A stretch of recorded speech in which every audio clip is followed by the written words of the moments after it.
इस वीडियो में हम प्रोनाउन और उसकी टाइप्स को डिस्कस करेंगे। हम देखेंगे प्रोनाउन क्या है और कैसे उसे मुख्तलिफ टाइप्स में डिवाइड किया गया है। प्रोनाउन दो अल्फाज से मिलके बना है, प्रो और नाउन। प्रो मतलब फॉर और नाउन क्या, किसी भी चीज़ का नाम। तो प्रोनाउन का मतलब क्या हुआ? ऐसा वर्ड या लफ्ज़ जो नाम की जगह आए उसे प्रोनाउन बोलेंगे। मिसाल के तौर पर वो किताब पढ़ रही है। वो कौन? कोई लड़की।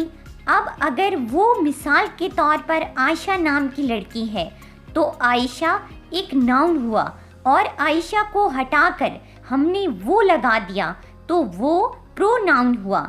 इसका मतलब हुआ pronoun are the words used in place of a noun is called pronoun।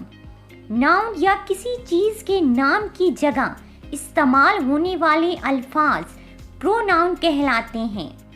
या फिर हम प्रोनाउन को ऐसे डिफाइन कर सकते हैं, any word used in place of a name is called pronoun।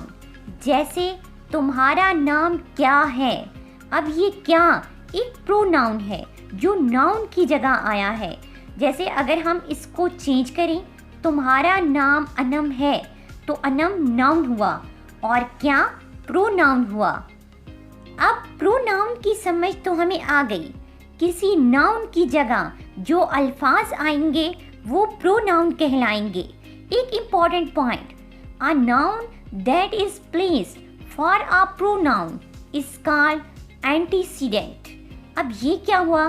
Pronoun की जगह जो नाउन या नाम होता है उसे एंटीसीडेंट कहते हैं। जैसे Shahid says that he has finished the work.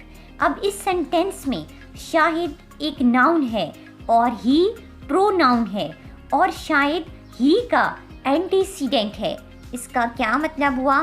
Pronoun जिस नाउन की जगह आता है वो नाउन उस प्रोनाउन का एंटीसीडेंट कहलाता है। नेक्स्ट अब हम प्रोनाउन की टाइप्स देखते हैं। प्रोनाउन की टोटल 7 टाइप्स हैं, लेकिन 4 ही ज़्यादा अहम हैं जिनको हम डिटेल में डिस्कस करेंगे। नंबर 1 प्रोनाउन की टाइप है पर्सनल प्रोनाउन। ऐसा प्रोनाउन जो पर्सन की जगह आए। A word that stands for a person is called personal pronoun. जैसे I, we, you, he, she, it, ये सारे पर्सनल प्रोनाउन कहलाएंगे। नेक्स्ट वीडियो में हम इनको डिटेल में देखेंगे कि कैसे इन्हें सेंटेंस में इस्तेमाल करते हैं। नंबर 2 पे प्रोनाउन की टाइप आती है डेमोस्ट्रेटिव प्रोनाउन। किसी चीज़ या ऑब्जेक्ट या किसी भी कॉन्सेप्ट की तरफ इशारा करने के लिए जो प्रोनाउन इस्तेमाल हो उसे डेमोस्ट्रेटिव प्रोनाउन कहते हैं। A word that points to things, a particular object और concept is called demonstrative pronoun. जैसे दिस, जो पास की चीज़ होगी उसकी तरफ इशारा करने के लिए दिस इस्तेमाल होगा। दीज, एक से ज़्यादा चीज़ें जो पास हों उनकी तरफ इशारा करने के लिए दैट, दूर के लिए दोज, एक से ज़्यादा दूर की तरफ इशारा करने के लिए इस्तेमाल होगा। थर्ड प्रोनाउन की टाइप है relative pronoun. A word that relates the idea back to some noun.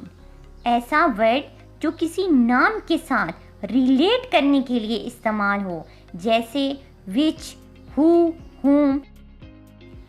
Fourth pronoun की टाइप है interrogative pronoun.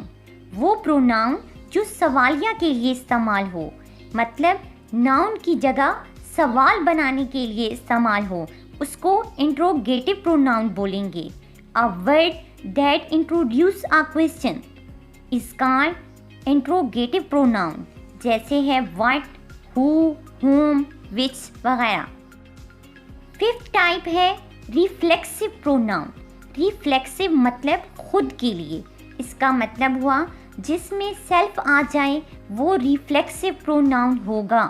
A word that refers to the reflection turning back of action upon the subject.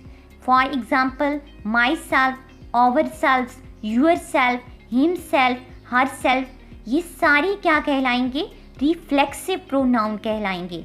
तो इसकी पहचान है जिसमें self आए उसे reflexive pronoun बोलेंगे। 6 टाइप है डिस्ट्रीब्यूटिव प्रोनाउन, एक वर्ड जो एक ही वक्त में लोगों या चीज़ों का हवाला दे। A word that refers to persons or things one at a time, जैसे each, either, neither। 7th और लास्ट टाइप है indefinite pronoun, a word that refers to a person or persons or a things in a general way। all, somebody, one, nobody, ये सारे indefinite pronoun कहलाएंगे।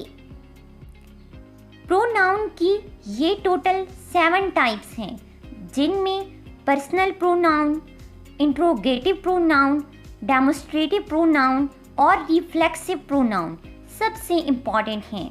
Next video में हम इन सारी types को जुमले में इस्तेमाल करके देखेंगे और देखेंगे ये कैसे नाउन की जगह इंग्लिश के सेंटेंस में आते हैं।